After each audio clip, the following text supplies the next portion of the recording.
1996, terceiro mês. Macarena, 1996. Macarena, 1996. Macarena, 1996. Macarena,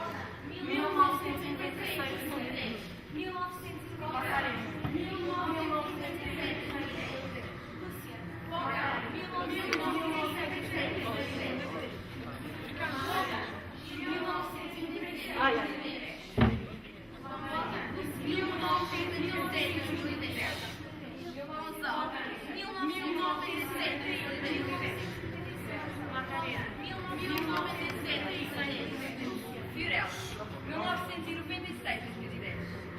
Eu fui a primeira a sair dos jornais, mas eu não fui a primeira. Já 3 miúdos se tinham suicidado antes de minha aldeia. A 7 de abril de 2010, meu pai encontrou-me enforcada no posto do meu filho. Nunca vi ninguém pendurado, mas imagino que é como quando o vestido está pendurado, num cabide ou numa porta, um vestido de carne. Não há muitos pormenores sobre a minha morte.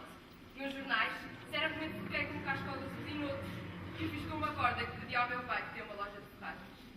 Diz que o meu pai andou à procura de uma carta de despedida entre as minhas roupas, mas a única coisa que encontrou foi uma mensagem no meu telefone que falava do jogo do enforcado. Fiorella, 1996, 2010. Lúcia, 1996, 2010. Eu enforquei-me com uma gravata azul. Também azul, mas uma gravata, diziam os jornais. Foi a 6 de junho, 2 meses depois da morte de Fiorella.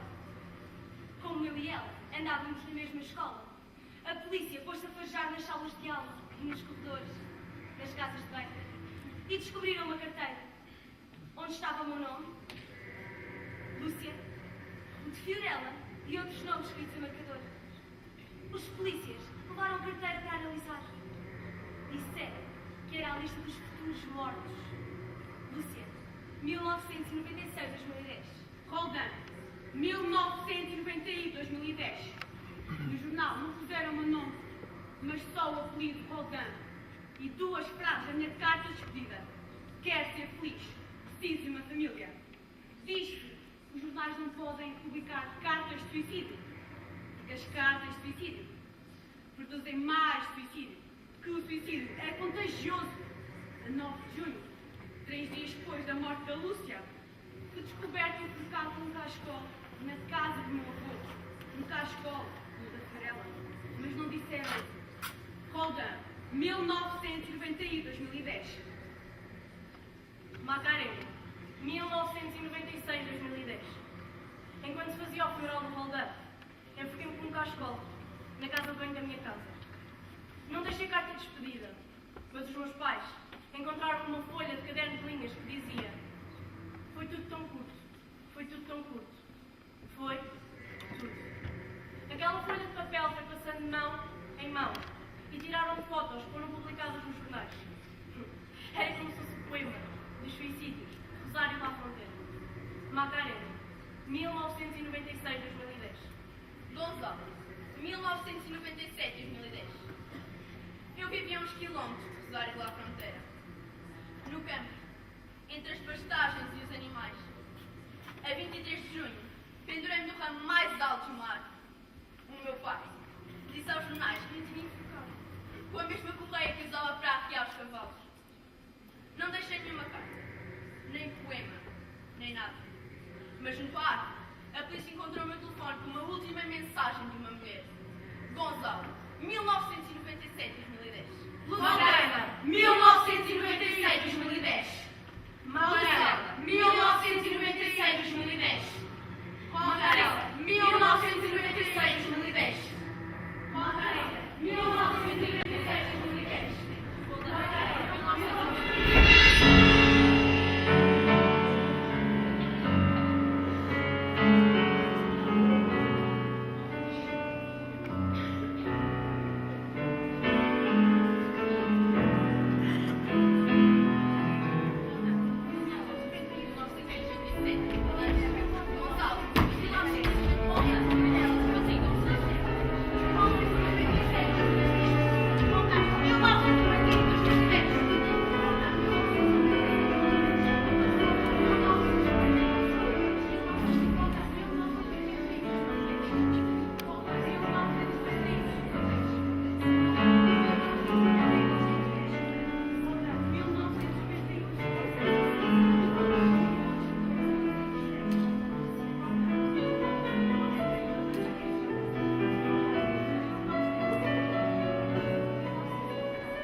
como nunca ninguém tinha ouvido falar desta aldeia, escreveram Rosário da Fronteira, vírgula, sul de Salta, vírgula, 25 mil habitantes.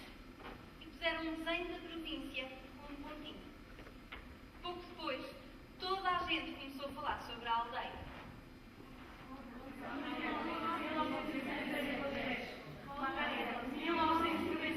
Rosário da Fronteira era uma aldeia de agricultores, que antes plantavam feijão e agora soja, e que ali vive um dos mais ricos produtores de soja do país, mas um terço da população não tem trabalho.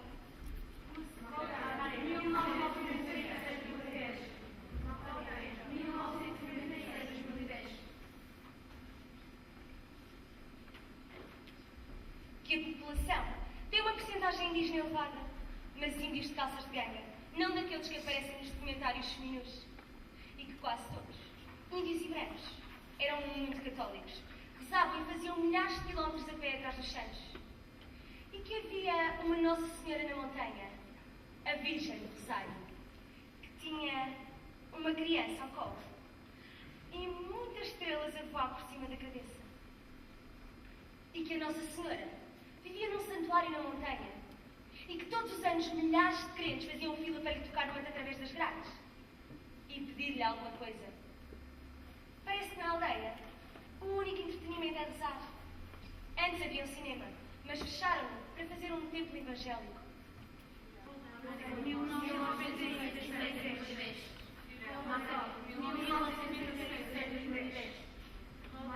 Tudo tinha acontecido porque os jovens, ou seja, nós, não tínhamos nada para fazer e passávamos o dia na internet.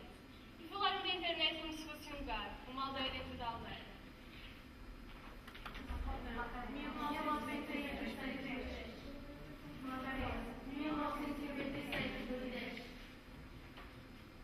Que só há 2 autocarros que atravessam a cidade e quando chove, ninguém lhe põe a vista em cima. E que por isso os miúdos, ou seja, nós, andávamos de moto pela cidade a fazer corridas que às vezes acabavam com mortes.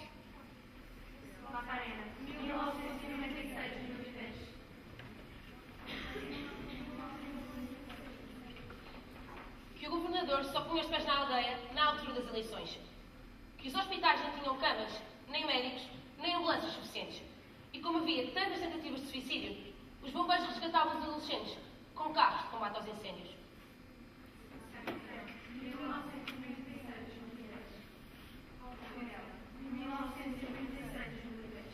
Que a cidade era famosa pela água das termas e que por isso havia hotéis de luxo nos arredores. Mas que havia muita desigualdade social. 50 famílias concentravam todo o dinheiro da aldeia.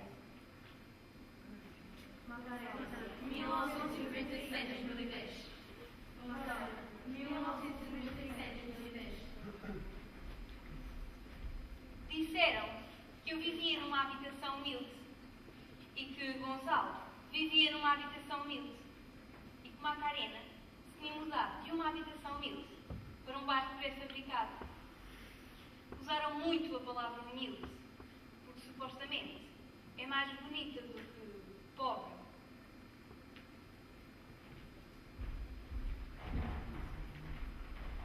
Humilde. Humilde. Humilde. Humilde. Humilde. Humilde. Humilde. Humilde. Humilde. Eu não me Rosário de la Fronteira, pois estive como uma epidemia nos jornais, na rádio, em todo o lado.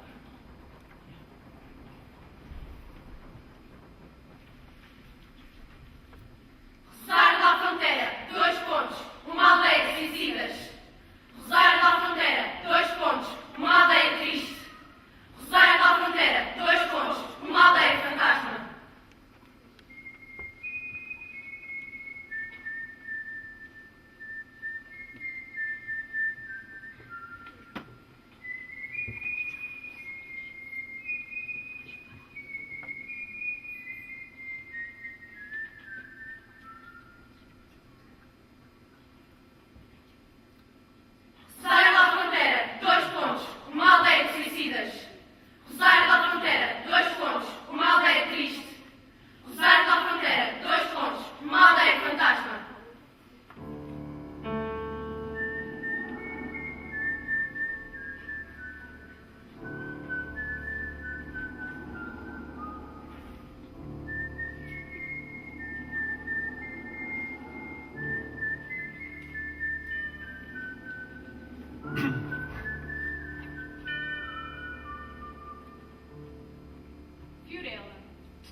começaram a falar sobre nós. Chegaram jornalistas e entrevistaram pais, professores e alunos. Andavam pelos corredores da escola com os seus gravadores em miniatura. Alguns tinham máquinas fotográficas. Era um exército de espiões da capital com cara de enterro. A minha professora disse que eu era adotada. Disse que isso se calhar não tinha nada a ver, mas talvez sim. Disse que as coisas corriam mal na escola e os meus pais tinham tirado o telemóvel para não mandar mensagenzinhas. Usou esta palavra, mensagenzinhas. Disse que me tinham proibido de ir ter com o meu namorado e no dia seguinte eu me suicidei.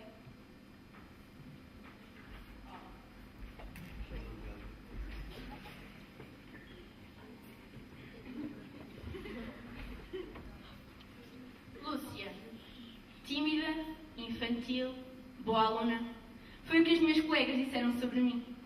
Quando queria chamar a atenção, dizia que me doía a barriga e que gostava de andar numa dada com os meus pais. Também disseram que o meu pai e a minha mãe viviam juntos, mas estavam separados.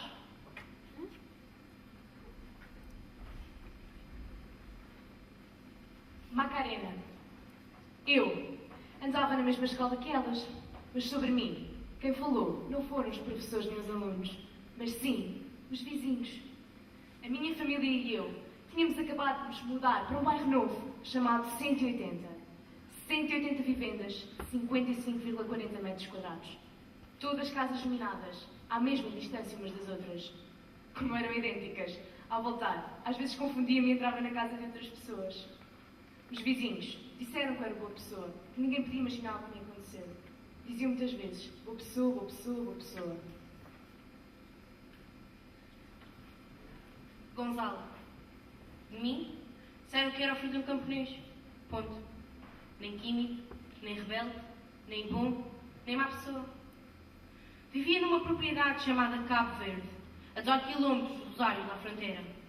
A semana passava como aluno interno numa escola rural e os fins de semana com a minha família e os animais. Parece que eu não conhecia os outros miúdos, nem andava na mesma escola, nem nada. Mas entrei na lista de suicidas, porque matei na mesma altura que os outros. Eu fui o jovem gaúcho suicida, o único a morrer entre as pastagens.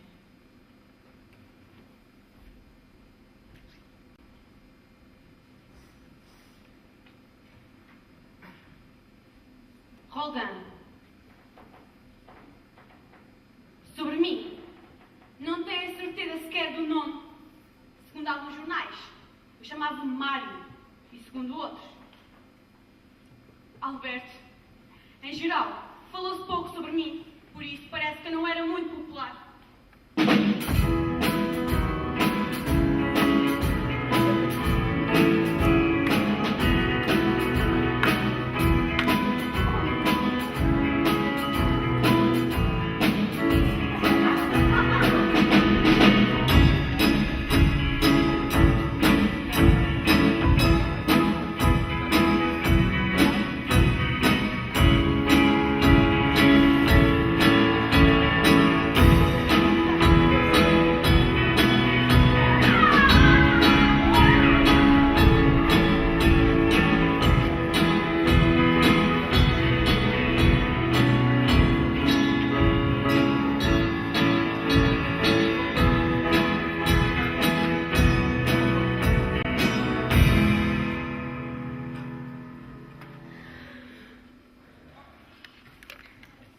No dia da minha morte, o meu pai encontrou uma mensagem no meu telemóvel que dizia: chamo Ruben, tenho 62 anos e convido-te a entrar neste jogo.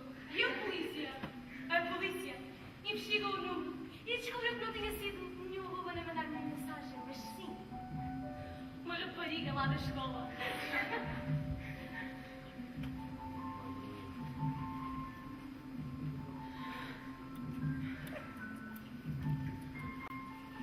Os jornalistas começaram a perseguir os miúdos lá da escola, a perguntar sobre alguma coisa do jogo. E os miúdos não falavam, escondiam-se em casa. Disse que havia deles. Pacto de silêncio.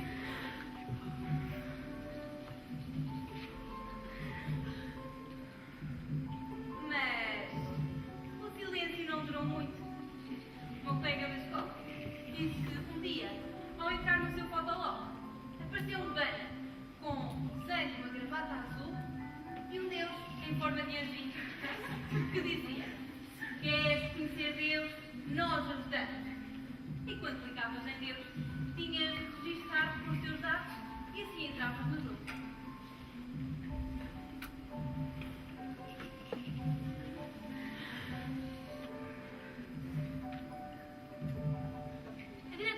escola disse que quis entrar no jogo para saber como era. Mas quando pôs data de nascimento, perceberam que era velha. E bloquearam-lhe o acesso. Nenhum dos adultos sabia do que se tratava e foram ficando a saber tudo pelos jornais. Para jogar ao jogo invocado, é preciso pegar um à escola ou numa gravata, onde se dão os nós especiais. Depois, ajusta-se ao pescoço. Até desmaiar. Entre os 7 e os 12 segundos de asfixia, antes de perderes os sentidos. Há momentos de êxtase.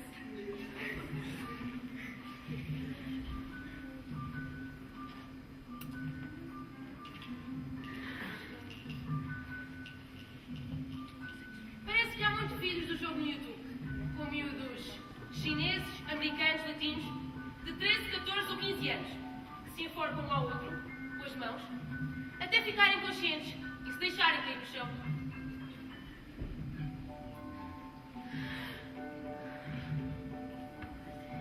Os psicólogos disseram que o jogo é uma espécie de droga natural. Como nós éramos demasiado miúdos para as drogas a sério, tínhamos escolhido experimentar uma droga que faz com o nosso próprio corpo.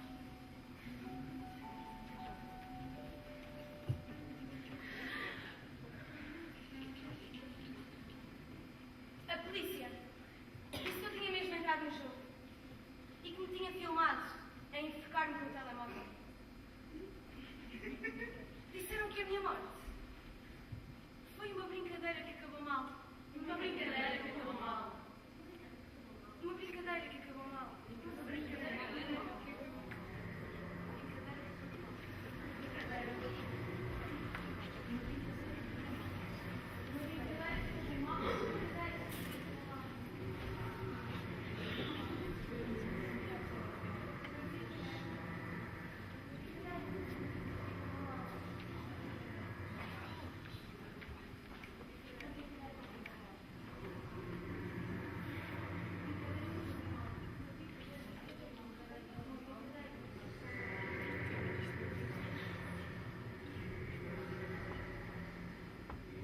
A notícia dos suicídios foi contagiosa. Primeiro, escreveram os jornais da região. Depois, os jornais da capital. E mais tarde chegaram os jornalistas estrangeiros. Um mês depois da minha morte, uma jornalista uruguaia foi à carpintaria onde trabalhava os meus pais. Entrevistou-os e depois escreveu para os meus pais. Eram 6 tristes. Escondiam as mãos. Teve-se no detalhe das mãos dos meus pais, como se quisesse dizer que aquelas mãos tinham alguma coisa a esconder. Minha mãe disse que eu era infantil, que não tinha correio eletrónico, que no dia em que me matei, disse que queria começar a aprender desenho. Minha mãe disse que era preciso avisar os pais, porque eles um dia estão bem e depois andam-se a pendurus.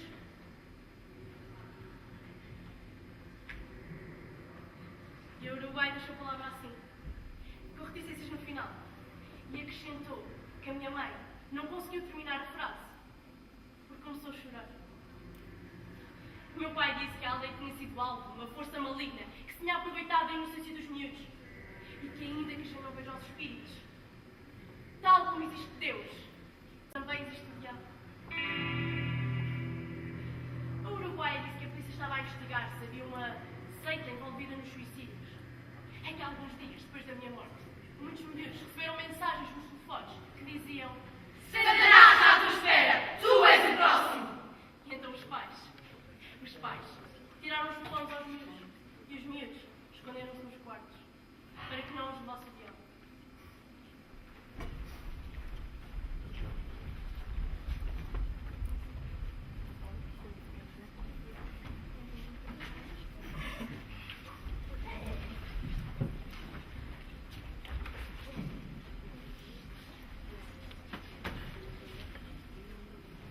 Alguém pôs a correr um quarto. Suicidou-se por problemas familiares.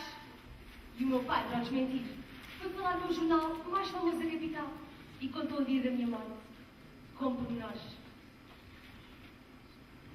A 10 de junho de 2010, o meu pai, a minha mãe e eu dormimos a sexta. Em Rosário, lá à fronteira, das 2 às 4. Fecham as lojas, os escritórios, os cafés, a aldeia toda. Às 4h30, a minha mãe vai trabalhar na pastelaria e eu fico em casa com o meu pai.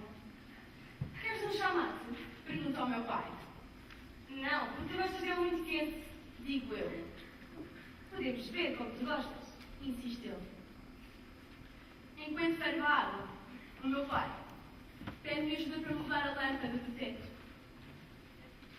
Eu ponho mais colitas dele, mas o teto ainda estava muito longe. Então, procuramos uma cadeira e conseguimos. Depois lanchamos e o meu pai diz-me que tem de ir buscar o pé de um prato para um concerto. O meu pai tem 33 anos, trabalha no escritório de dia e num bar à noite. E às vezes toca bateria numa banda de música tropical. Fecha a porta à chave, Diz-me ele e vai-se embora. quando volta. Meia hora mais tarde, a minha irmã mais nova está à porta de casa, sem conseguir entrar, porque ninguém atende. O meu pai bate à porta várias vezes e ninguém abre. Então, dá voltas à casa, batendo na janela dos quartos, da sala e nada. Como se não estivesse ninguém em casa, A luz da casa bem está acesa. diz a minha irmã. O meu pai vai às traseiras da casa e sobe para cima do tanque da roupa para olhar pela janela. Espreita em bicos dos pés e vê-me Pendurada na porta da casa de banho, desce com um salto, corre para a porta. e começa a pontapeá-la aos gritos. Chegam os vizinhos das outras casas, do bairro pré-fabricado, e dão pontapés com ele, até conseguir abrir a porta. Quando finalmente conseguem abri-la, o meu pai corre até mim, solta-me com as mãos e pousa-me no chão. Um vizinho, que é a polícia, faz-me os primeiros socorros, mas Eu não volto a respirar. o meu pai disse que quando me teve nos braços, eu ainda estava Molinha. O meu pai disse que quando me teve nos braços, eu ainda estava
da qual se citam sempre as mesmas duas frases. Queres ser feliz? Preciso de uma família.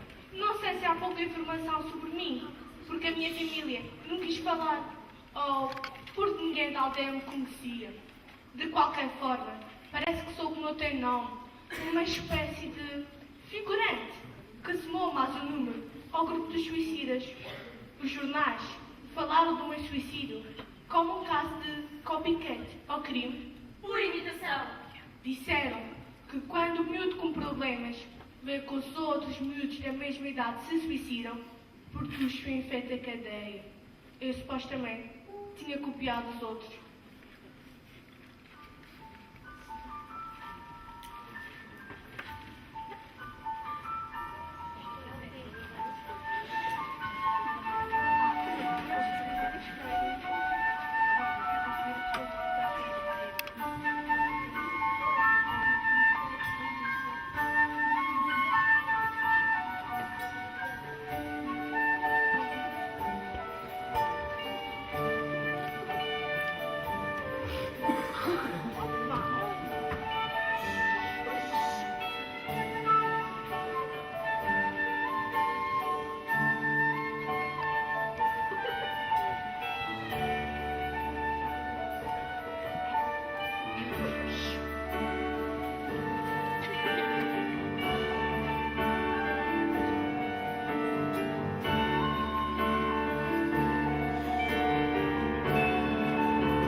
Alguém começou a abraçar-se. A 19 de julho saíram todos à rua com velas nas mãos e fizeram uma manifestação. Era como uma procissão religiosa, mas em vez de usarem aos santos, usavam a nós. E assim manifestaram-se todos juntos. Professores, alunos, enfermeiros, bombeiros, pais, alunos, polícias e psicólogos. Uma psicóloga disse que na aldeia faltava futuro aos miúdos. Uma enfermeira disse que nos hospitais não havia psicólogos suficientes para tantos suicidas. A diretora da escola disse que o problema não eram os miúdos, e sim os pais. O padre disse que era preciso voltar à família e ter um hobby. Uma professora disse que o problema é que ninguém tinha trabalho. O governador disse que o desemprego não tinha nada a ver, que isto era um problema social e sim psicológico e que a política não podia resolvê-lo. O bombeiro disse que os suicídios se deviam ao facto de existir um estrangeiro com poderes mentais superiores, com os quais levava as crianças a suicidarem-se. Era como na história do flautista de Emmet. Parecia que alguém tinha hipnotizado as crianças e as tinha levado pouco a pouco ao ritmo de uma estranha melodia.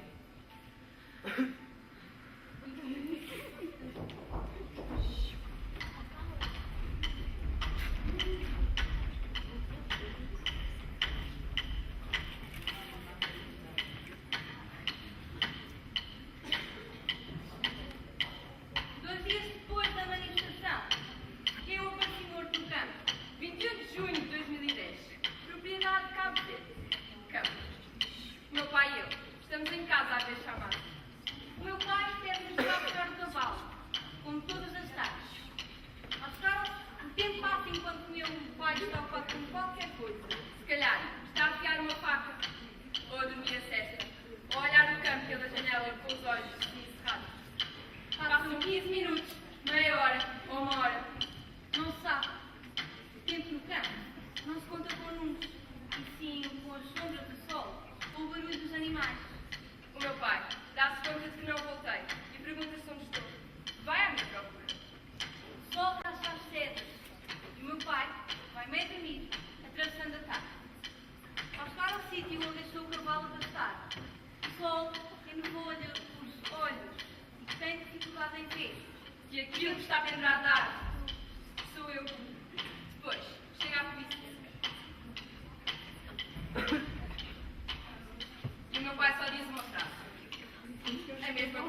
para trazer o cavalo para casa. Usou ele para se pendurar na árvore.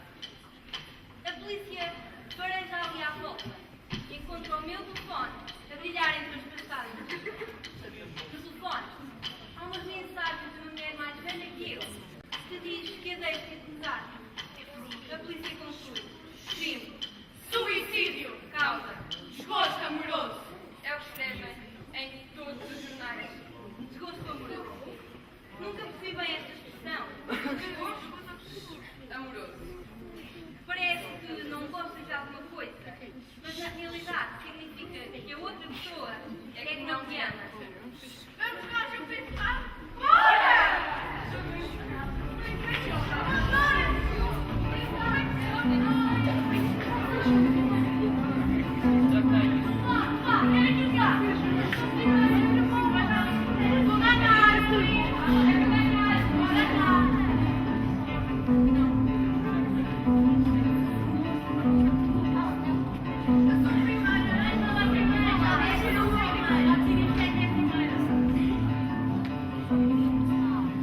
Vou lançar um dado. Quem sair o número mais alto vai ser o líder do jogo. O líder tem que pensar numa palavra e fazer tracinhos para os espaços vazios das letras.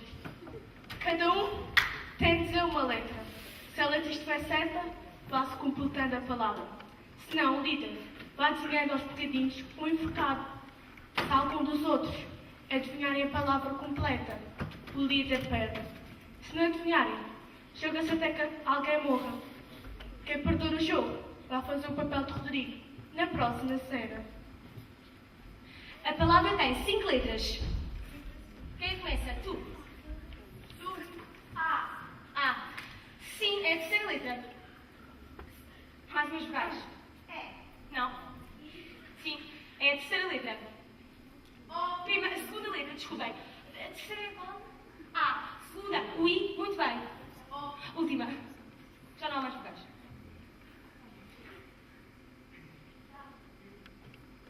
Acertaste! Portanto, escolhem todos. Quem é que querem que seja o Rodrigo na próxima cena? A Mafalda. Mafalda? Diabo! És tu! Boa!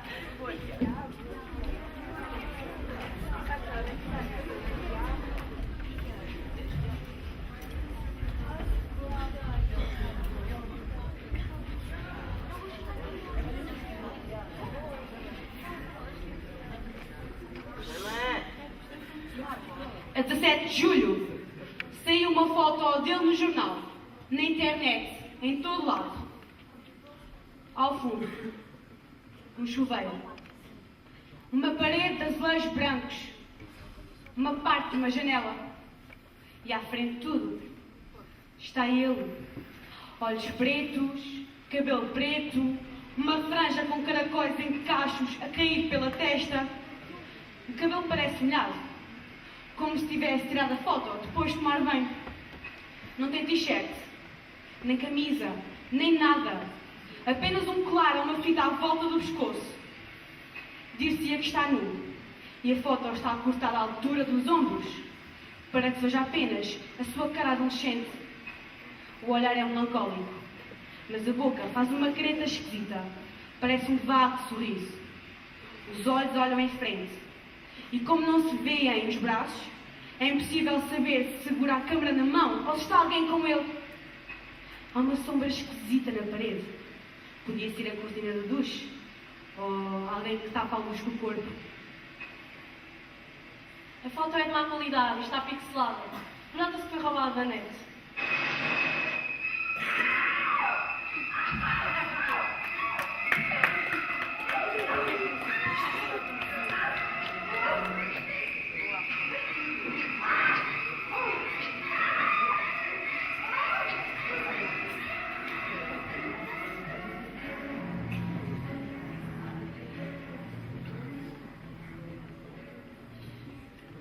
Rodrigo Costa. Bem, devemos estar com algum problema técnico. Mas procurem na internet. Rodrigo Costa. Também chamado El... Rodrigo Costa. Também chamado El Ru. Foi o único a ter uma foto nos jornais. De nós, só puseram o nome e idade. porque supostamente não se podem publicar fotos, nem cartas de suicidas nos jornais. Mas ele estava vivo e tinha uma cara. No jornal, dizia que 2 meses antes da Fiorella se matar, ele se tinha filmado nu, a tentar enforcar-se. E como o suicídio não funcionou, pôs o vídeo na internet e enviou para que todos o víssemos. Também disseram que tinham encontrado fotos da Fiorella no computador dele. E que ele e ela tinham sido assim uma espécie de namorados.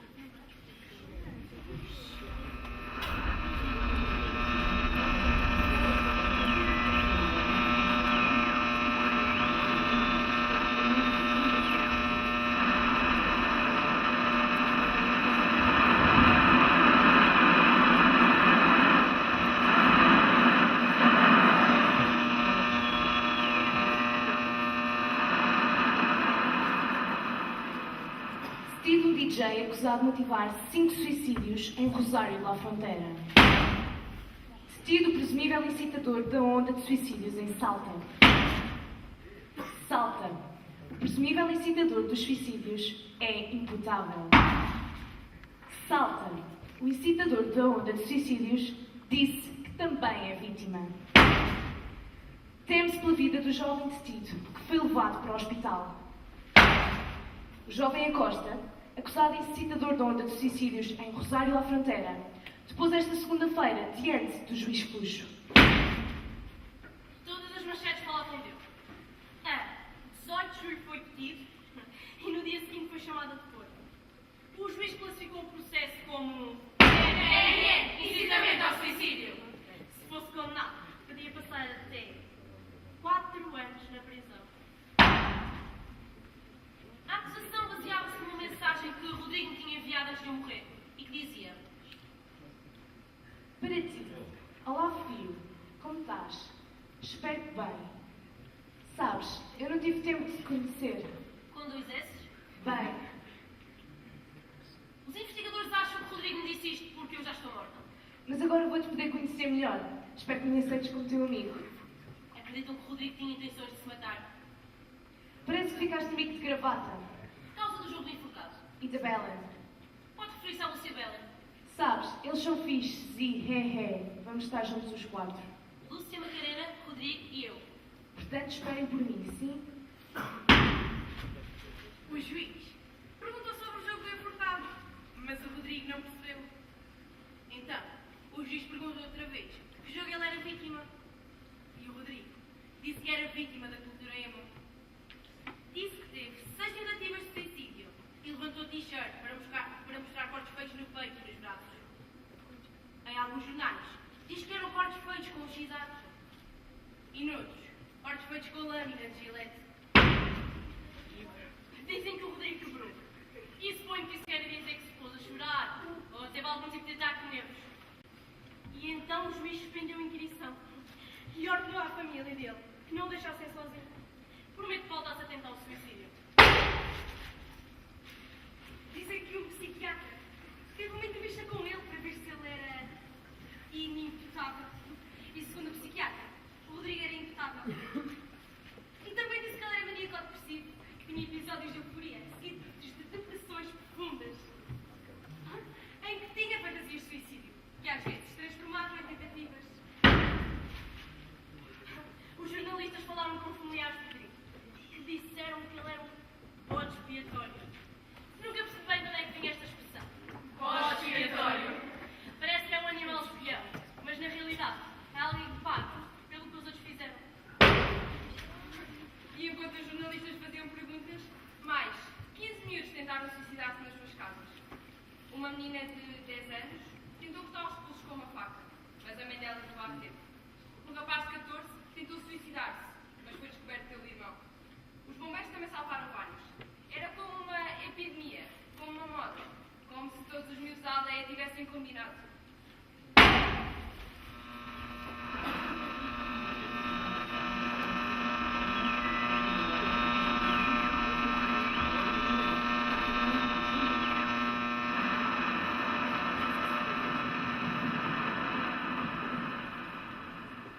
Hipótese 1. O jogo do enforcado. Esta hipótese caiu Porque a única pessoa que se conseguiu provar que tinha jogado a jogo do enforcado era eu. Hipótese 2. Aceita. Esta hipótese foi desmontada quando se descobriu que as mensagens que diziam "Tu és o próximo, Satanás está à tua espera" eram enviadas na brincadeira por miúdos da escola. Hipótese 3. Problemas familiares. Nunca ninguém conseguiu explicar quais eram estes problemas familiares. Mas um dia, uns miúdos começaram a atirar pedras à minha porta e a minha família teve de fugir do bairro pré-fabricado para onde nos tínhamos acabado de mudar. Hipótese 4. Um estrangeiro que hipnotizou as crianças. Um bombeiro que disse que um estrangeiro fazia telepatia com as crianças. Ficou muito famoso porque todos os jornalistas que chegavam à aldeia iam entrevistá-lo, apesar de ser difícil acreditar na hipótese. Hipótese 5. Desgosto amoroso. Esta hipótese só foi usada para mim, dizendo que eu me tinha matado porque uma mulher não me amava. Mas como não se soube mais sobre esta história de amor, foi posta de parte. Hipótese 6. O desemprego. Esta hipótese foi a menos popular nos mídia, porque lhe faltava mistério, morbidez, escândalo. Hipótese 7. Um incitador. Quando a notícia do suicídio já se estava a esgotar, a ideia do incitador foi com que o caso ressuscitasse nos mídia como uma nova notícia. A foto roubada da internet com a cara de Rodrigo como se fosse um assassino ajudou a convertê-lo num verdadeiro culpado. Mas a 21 de julho saiu uma entrevista ao juiz dizendo que não havia provas que o Rodrigo nos tinha convencido a suicidar-nos. A única mensagem que me tinha enviado a mim tinha sido mal interpretada. Por isso, quando ele disse "ficaste amigo de gravata", não se referia à gravata para enforcar, mas sim a um amigo dele que tinha morrido num acidente de moto. O que eu queria dizer é que me encontrei com o Gravata, o amigo dele no céu, e que em breve nos veríamos todos, porque também ele estava a pensar em suicidar-se.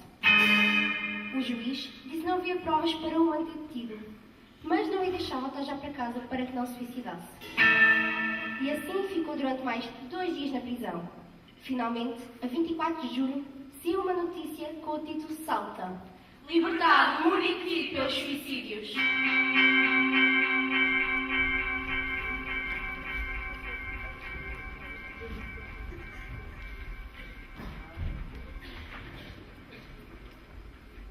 Duas semanas depois de libertarem Rodrigo, um jornalista de um jornal pequeno preocupou-se com o que seria feito da vida do DJ acusado de suicídios e foi entrevistá-lo a ele, coisa que ninguém tinha feito até ao momento. O Rodrigo e a mãe dele contaram a sua versão dos factos.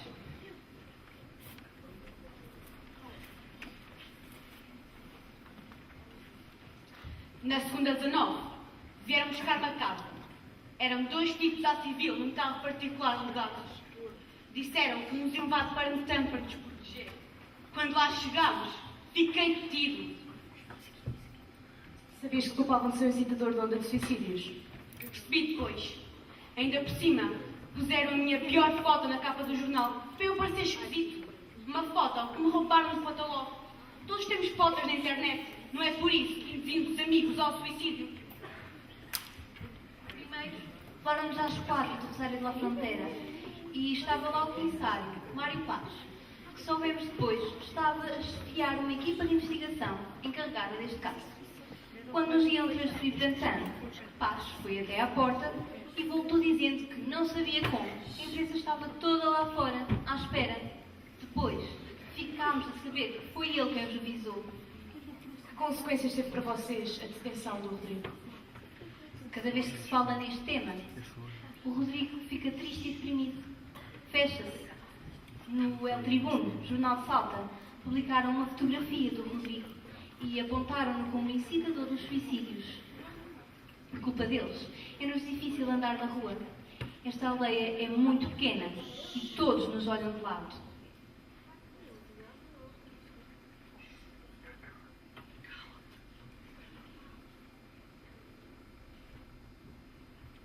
O Estado Provincial deu-vos alguma ajuda?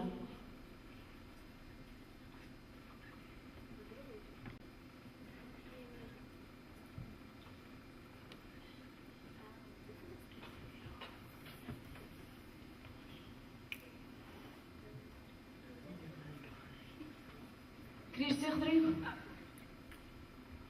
Eu não convenci ninguém a matar-se. A polícia inventou tudo. Quero continuar a estudar. Estava para me formar como técnico de informática, mas com isto, eu não volto a tocar no computador.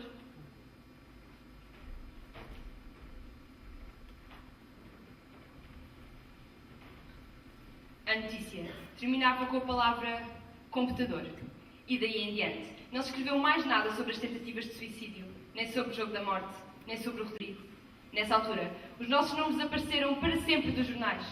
Entre 24 de julho e 15 de junho de 2010, fomos as estrelas dos mídias do Norte, da capital, e até atravessámos a fronteira, chegando a alguns jornais estrangeiros.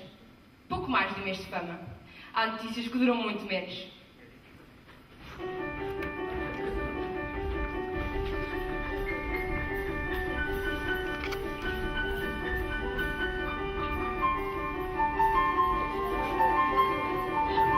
A 29 de julho de 2011, um ano depois de libertarem o Rodrigo, o nome da aldeia voltou a sair no jornal, com o título Decapitada uma Nossa Senhora em Rosário da Fronteira. A Nossa Senhora do Mar estava numa gruta, na montanha, ao pé das termas, protegida por umas grades, como se estivesse enfiada numa prisão. Um grupo de vândalos passou uns paus com os laços nas pontas por entre as grades para lançar a Virgem. Arrastaram-na 15 metros e decapitaram-na. A Nossa Senhora faz milagres. Dizem que quando levaram a estátua da aldeia para a igreja, a Virgem voltou sozinha para a gruta e por isso chamam-lhe a Virgem Milagrosa ou a Virgem da Montanha. Também se diz que aparece como um fantasma na montanha e por isso milhares de pessoas vêm de Jujuy e outras zonas de Salta para fazer fila em frente ao santuário durante horas e pedir algum milagre. O padre disse que havia qualquer coisa esquisita na aldeia. Que esta barbaridade era fruto do ódio. Mas com muito o que acontece na aldeia, ninguém soube porquê. Há quem diga que não houve vândalos e que foi a Virgem que cortou a própria cabeça.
mais, obrigada por terem vindo.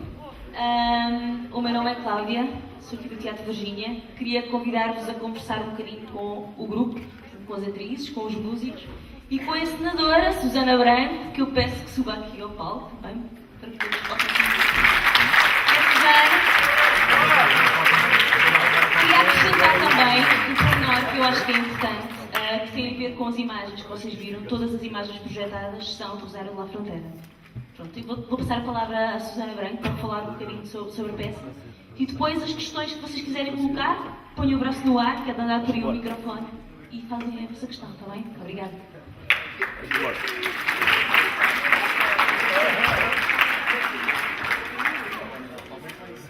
Eu vou passar o micro a eles e se quiserem fazer alguma pergunta, façam.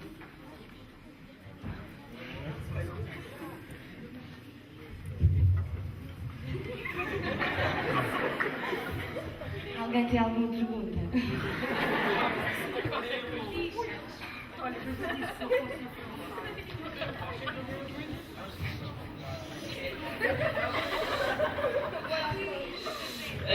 Porquê é que a maior parte das raparigas tinha nome de rapazes? O nome de rapazes, é verdade? Nós não interpretámos as personagens. Eu era a Ana, ela era a Bia, nós éramos nós mesmos a retratar estas pessoas aqui que morreram. Nós não estávamos a interpretar ninguém. E se a pessoa que morreu tinha o nome de rapaz, é porque era um rapaz.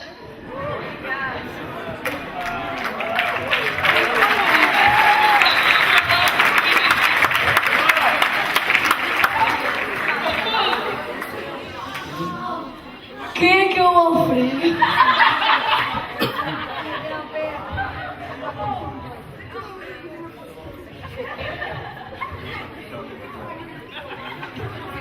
Agora perguntas a sério, só favor.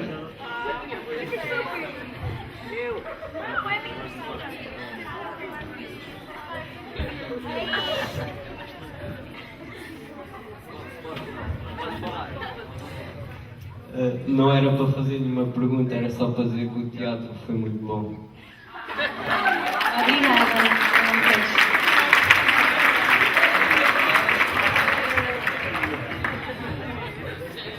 Eu também não tenho nenhuma pergunta, é só para vos dizer que é muito bom perceber que ainda há tantos jovens a manter viva as artes do espetáculo no nosso país. Vocês são todos de parabéns.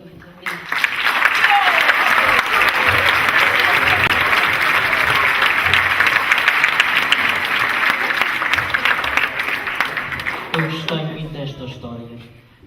Para mim, esta história foi fantástica. E essa história é verdade. Sim. É uma história verídica. Para mim, vocês estão de parabéns.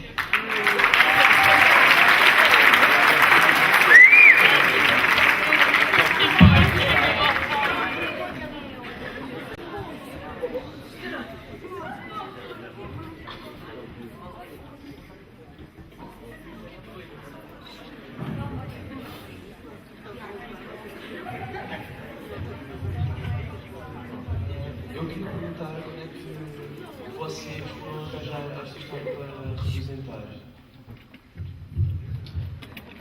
Todos os anos são escritos textos para nós, 3 textos, e nós, por votação, escolhemos o que se adequa mais, o que nós gostamos mais, e surgiu este texto.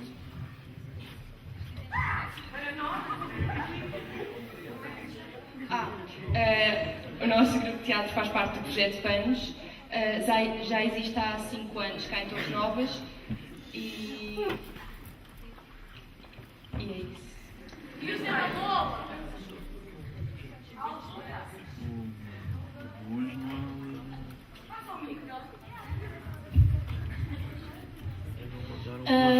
Nós estamos inseridos no projeto PANOS, que é um projeto nacional? Internacional. E todos os anos mandam-nos cerca de 3 peças, nós lemos as peças e por votações escolhemos aquela que gostamos mais. Se as peças são mandadas tanto para o Teatro Virgínia, para o nosso grupo, como para mais grupos ao longo do país. Se a nossa peça for escolhida, nós podemos ir a Lisboa apresentar a peça ao Culturgest, porque todos os anos vem cá um júri e as melhores peças do país vão a Lisboa apresentar. Não é bem as melhores, isto não é um concurso. Pronto, as mais diferentes, porque lá nós vamos ter a peça Os Suicidas interpretada por outro grupo de teatro que apresenta a peça de outra maneira completamente diferente e assim nós assistimos e como é que é? para jovens.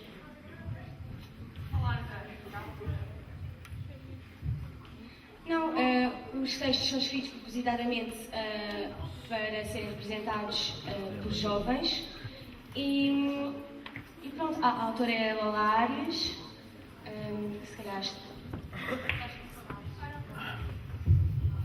a autora é a Lola Arias, como ela já disse, e ela fez uma grande recolha que se quiserem e se forem pesquisar, está tudo na internet, por exemplo. Saiu mesmo tudo nos jornais e ela fez essa recolha e com essa recolha construiu este texto. Sim, porque isto é um tipo de teatro documentário. E neste género de teatro, o objetivo é não interpretar as personagens, mas falar em nome delas. Ou seja, nós não encarnamos personagens, como foi dito já no início, e falamos em nome delas. Contamos a história delas, transportamos a mensagem que elas pretendiam trazer, provavelmente, e pronto. Mais alguma questão?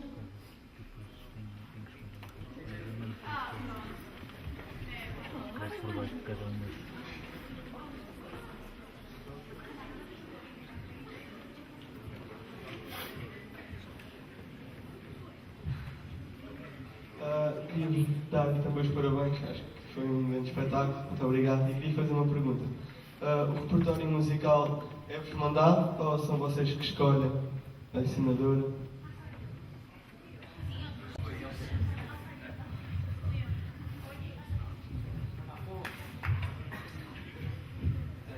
O repertório musical aqui apresentado foi escolhido por nós e pelos técnicos de som do Virgínia e nós fizemos ligeiras adaptações de modo a que encaixassem bem nas cenas do teatro.